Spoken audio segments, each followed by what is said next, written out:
Hola, ¿qué tal? ¿Cómo están? Mi nombre es Luis. Esta es una cápsula universitaria más a la cual les doy las más cordiales bienvenidas como siempre. En esta ocasión, pues bueno, ahora sí que por petición de ustedes estoy haciendo esta especie como de resumen o de consenso de algunas cápsulas porque me han preguntado, bueno, estas cápsulas hacia dónde están yendo o hacia dónde se están dirigiendo y me parece importante, bueno, ir empezando a armar este rompecabezas porque creo que es muy importante tener en consideración que pues vivimos tiempos difíciles y que pueden empeorar si no estamos al pendiente de lo que está ocurriendo. Enseguida les explico por qué. En una primera parte vamos a hacer algunas cápsulas que van a complementar esta, por supuesto. www.luis.mx y están por aquí. Luis.mx no es una página web, es la dirección de este canal que si ustedes la teclean directamente en su navegador los va a llevar al home. No es una página web, es el home de este mismo canal y ahí van a encontrar más de 500 temas a lo largo ya de más de 1000 cápsulas que se han subido y yo estoy seguro que más de uno de esos temas, más de una de esas cápsulas va a ser del interés de ustedes. Sin mayor preámbulo, comencemos.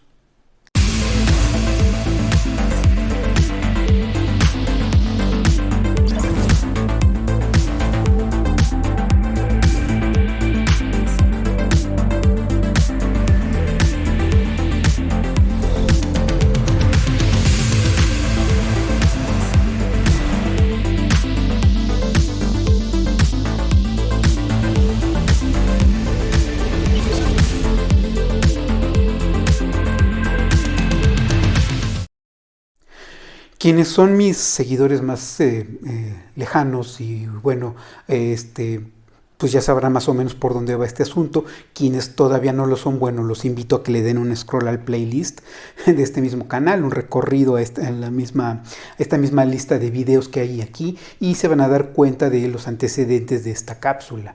Fíjense que con tristeza veo yo que hay algunos temas que no han despertado interés, pero yo me imagino que ha sido una labor muy bien pensada, muy bien elaborada, de tal manera que no nos estamos dando cuenta de muchas cosas. Ya les platicaba yo, por ejemplo, hay muchos ejemplos, pero les voy a citar rápidamente el tema de las universidades. Ya les platicaba yo que no observaba que hay planes de estudio que están siendo manipulados y que, bueno, son planes de estudio que no están pensando realmente en el beneficio de los estudiantes, sino son modificaciones que o saturan al estudiante o no le dan la preparación adecuada y esto es muy frecuente en las universidades públicas. Ya ven ustedes que había este versus entre universidades públicas y privadas por cuál era la mejor y quién salía mejor preparado, etcétera. Entonces, pues bueno, hay este tipo de situaciones que desafortunadamente se están dando. Yo ya les he platicado que desgraciadamente en el caso nada más de la UNAM, por citar un solo ejemplo, vemos a la rectoría cooptada ya por personas extranjeras o por mexicanos que provienen de universidades privadas. Los institutos de investigación, facultades, escuelas, etcétera, pues están siendo cooptados de igual manera. Entonces, todo lo que tiene que ver con la investigación, la crítica, el pensamiento, la libertad de cátedra se han visto comprometidos porque están bajo el control de personas que muchas veces ni siquiera conocen, no sé, espacios comunes como las islas o los pasillos, ¿no? Son gente que llegan en su automóvil y a medio atienden y se van, ¿no? No conocen, no se formaron en la UNAM. En fin, son cosas que están por ahí presentes y bueno, también hay otras cuestiones que hemos platicado aquí como tiene que ver con la doctrina del shock o estas situaciones de necropolítica, que ahí están las cápsulas en este mismo canal para quien guste revisarlas o recordarlas, en donde, bueno, pues se está haciendo esta serie de movimientos con tal de que la gente esté asustada y se guarde en sus casas. Yo les he dicho, en donde vean ustedes mucho movimiento, mucho relajo, incluso sismos, de los que también hemos platicado aquí, bueno, pues significa que ahí hay recursos naturales, como estos sismos que luego hay en Jalisco, en Michoacán sobre todo, ¿no? Que ahí están las refinerías y ahí hay lugares en donde se extraen recursos naturales. Entonces, curiosamente, ahí mismo es en donde son los epicentros de los sismos. Este tema de la escasez del agua, que también estamos platicando, bueno, las grandes empresas sobre todo las del hegemón, como se le conoce en el mundo académico a los Estados Unidos, este hegemón lo que hace pues es captar recursos de donde puede para efectos de poder favorecer a las empresas estadounidenses o a las empresas que no tienen bandera estadounidense, pero que si ustedes revisan, investigan quiénes son los accionistas, los inversionistas de esas empresas, pues son estadounidenses, a final de cuentas, son empresarios estadounidenses. Muchos hablan de Larry Fink, pero hay mucha gente involucrada, obviamente. Entonces les aparece la empresa con bandera canadiense, pero hay que ver quiénes son los inversionistas, españoles, etcétera. Entonces, bueno, toda esta gente está involucrada y necesita estas situaciones. Obviamente, pues hay que hacer toda una serie de negociaciones políticas, legales, para que esto pueda acontecer. Ya les platicaba yo sobre este tema de que las empresas también tienen derechos humanos. Ahí está la cápsula, también este canal. Y son estas situaciones que se organizan para efectos de asustar a la gente, porque creen que ustedes en los casos como de Ayotzinapa, Tlatlaya, etcétera, hay estas situaciones de que hay sobrevivientes, curiosamente, ¿no? ¿Por qué sobrevivientes? Bueno, pues porque obviamente son las personas que después le van a platicar a los demás qué fue lo que ocurrió, y eso obviamente forma un shock psicológico y obviamente la gente se asusta y prefiere no salir, ¿no? Y eso favorece a que los grandes grupos de poder puedan apoderarse de los lugares o disputarse los lugares, ¿no? Obviamente quienes hacen este tipo de cuestiones de los famosos embolsados, los colgados en los puentes y todo eso, no puede ser cualquier delincuente. Y no estamos hablando de la gran delincuencia como tal, estamos hablando de grupos de poder que pueden hacerlo, estamos hablando de elementos de la seguridad pública que están involucrados y obviamente elementos de seguridad y de inteligencia de otros lugares, sobre todo del hegemón, como les he platicado. Ellos son los que se encargan de hacer esto para que la gente esté bajo control. Entonces, esa es otra situación.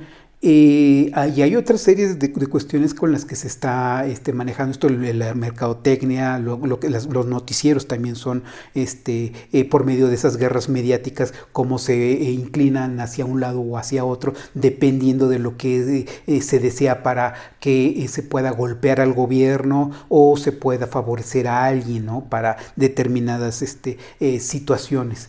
Y entre todas estas cosas, bueno, también vienen estas actuales marchas que me estaban comentando, que bueno, con todo gusto hago una cápsula más adelante, que está habiendo en diversas universidades, ¿no? El Politécnico, la UNAM, etcétera, en donde desafortunadamente se está utilizando una vez más causas nobles, causas legítimas para efectos de golpear en las negociaciones, ¿no? Estamos viendo que se están cooptando a estudiantes que tienen necesidades legítimas, las chicas sobre todo por el tema del acoso y todas estas cuestiones, los chicos sobre todo por el tema del presupuesto, las becas, los servicios estudiantiles, escolares en general. Bueno, obviamente se están utilizando para ejercer presión a los gobiernos y se haga toda una serie de situaciones. Obviamente, como yo les he dicho, las famosas huelgas no sirven para nada, lo que hacen es simplemente ser mecanismos de control, ¿no? Pero siempre hay cosas detrás. Hemos hablado aquí de los movimientos de los 80s, del CGH en el 99, etcétera. Ahí están las cápsulas.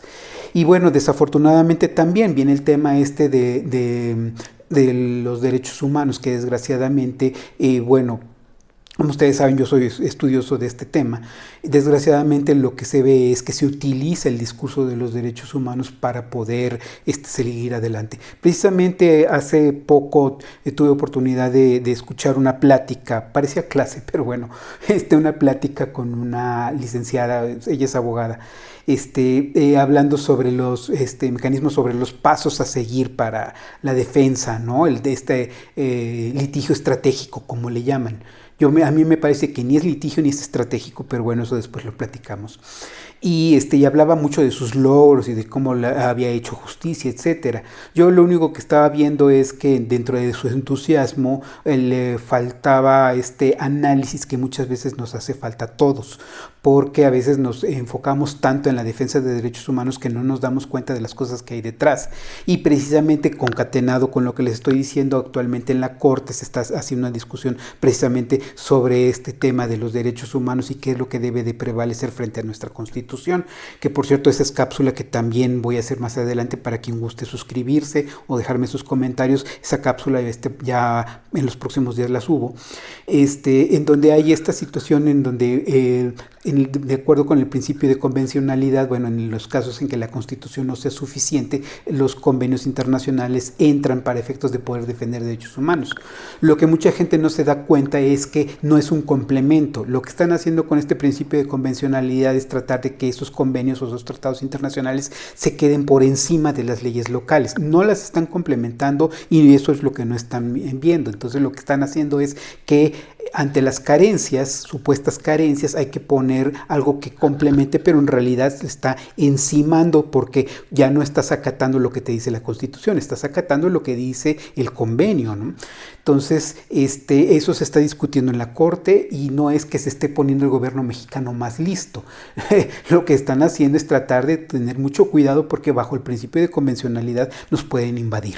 Así de simple. Han ustedes sabido en sus clases de historia estos temas de las dictaduras en Uruguay, Argentina, Chile, etcétera. Bueno, los servicios de inteligencia son los que han hecho este trabajo. No, como les dije en cápsulas anteriores, no, el tema no es el malvado Pinochet, sino quienes estaban detrás de él controlándolo. Obviamente las agencias de inteligencia del hegemón, pues obviamente eso es lo que estaban haciendo, controlar. Entonces aquí el caso del gobierno mexicano, Andrés Manuel, ha tenido esa situación de tener que controlar esta situación para que no se nos empeoren las cosas. Yo sé que mucha gente no quiere a Andrés Manuel, pero estoy tratando de ser objetivo. No se trata de defender a Andrés Manuel, sino de explicar qué es lo que está ocurriendo, y por eso les he platicado yo de la necesidad de que haya alguien que sea una figura lo suficientemente capaz como para poder negociar, que tenga experiencia y el colmillo como para poder mantener un poco de más tiempo la estabilidad, porque si elegimos a un presidente conservador o un presidente de esos que se dicen de centro, pero que en realidad son veletas, porque se mueven para donde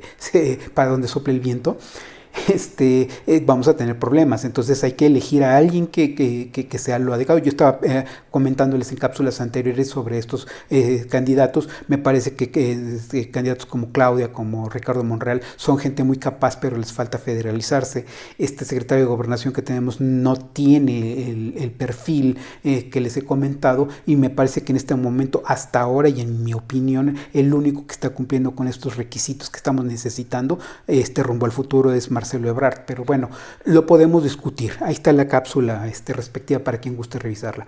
La cuestión es que con todas estas cuestiones tenemos que estar observando, porque hay que tener mucho cuidado porque necesitamos que no se nos pongan convenios encima. ¿Cuál es el problema? A nivel internacional, si bien es cierto que hay muchos acuerdos internacionales que se han promovido, las Naciones Unidas y todas estas, las FAO, las UNESCO, los tratados comerciales, los tratados de derechos humanos, etcétera, curiosamente siempre son promovidos por los Estados Unidos, por el gran hegemón, pero resulta que a la hora de la firma, el gran hegemón no firma. ¿Y por qué no firma el gran hegemón? Pues porque obviamente no le conviene. Los tratados sirven para obligar a los países a determinadas cosas. Entonces, si Estados Unidos firma esto, pues en un día lo pueden meter en problemas. ¿Por qué? Porque está violentando algo que el propio país firmó. El hegemón firmó y no está cumpliendo. Entonces, lo preferible es no firmar, que los demás firmen, ¿no? Ese es el truco. Entonces, en el caso de México, si nosotros permitimos que los convenios internacionales estén por encima de la Constitución, so pretexto de la defensa de los derechos humanos, que es una causa legítima, por supuesto, pero está siendo utilizada, está siendo mal usada para otros fines que no tienen que ver directamente con la protección de derechos humanos, sino con los intereses del hegemón. Entonces, si permites que se encimen esos convenios, esas convenciones, pues lo que estás logrando es que un día te invadan.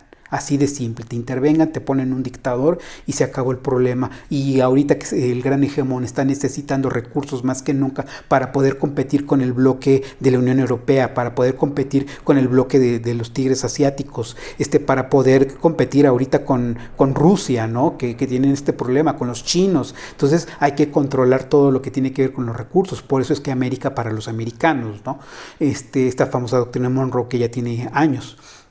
Entonces, toda esta situación hay que tenerla mucho cuidado. Esta cápsula ya les estaré platicando, bueno, sobre el principio de convencionalidad, pero también hay que ver otros detalles como lo que tiene que ver en la discusión jurídica, porque a final de cuentas la explicación jurídica también cuenta mucho, porque aunque ya sabemos que estas cosas se resuelven políticamente, también hay que verlo desde el punto de vista del razonamiento y de lo jurídico. ¿Por qué? Pues porque digamos que estas intenciones que tiene el gran hegemón es primero llegar por ese convencimiento, ¿no? Digamos que mucha gente se ha admirado o ha cuestionado esto que estoy diciendo porque dicen, bueno, es que si Estados Unidos quiere nos sobrevuela con unos F-35 y ya nos tiene bajo control. La cuestión que es que la contrarréplica que yo les hago es que sí pueden hacer eso. La cuestión es que ¿qué es mejor?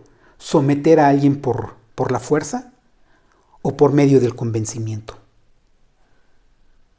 Entonces, si tú convences, pues van a producir para ti, la economía va a ser para ti. ¿Por qué? Porque ya los convenciste. ¿Por qué los vas a someter por la fuerza? Se te van a rebelar un día. Entonces, mejor convéncelos. Entonces, el tema jurídico, el tema de la ratio, que luego mencionó aquí, tiene mucho que ver con esto que se está discutiendo en la Corte.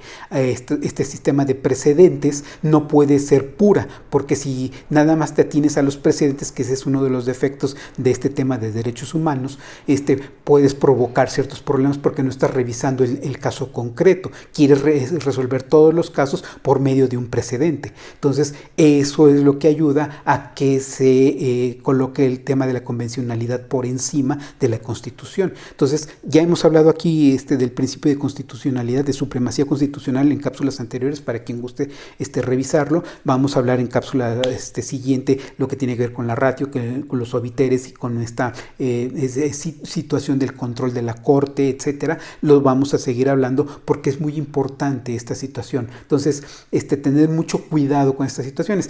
Yo veo gente que de buena fe es muy entusiasta con la defensa de los derechos humanos, pero no está viendo hasta qué grado puede haber un problema si no cuidamos estas cuestiones de que no hay que revictimizar, ¿no? Por ejemplo, que dicen que es que si tú le preguntas a la víctima, lo cuestionas, lo que estás haciendo es traumarlo todavía más.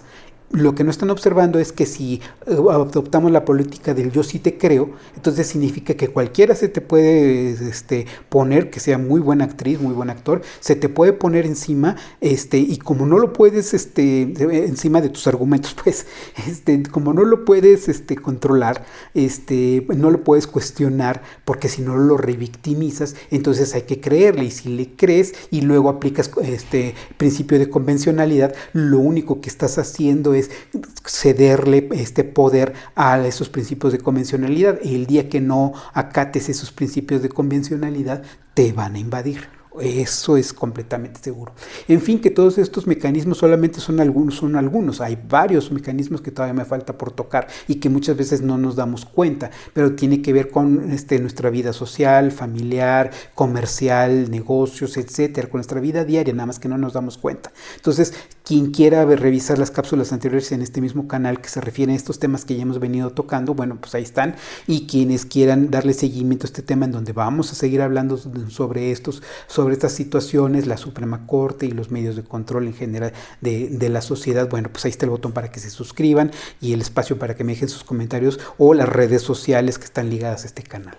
En fin, pues les agradezco muchísimo por su muy valioso tiempo y como siempre, estamos en contacto.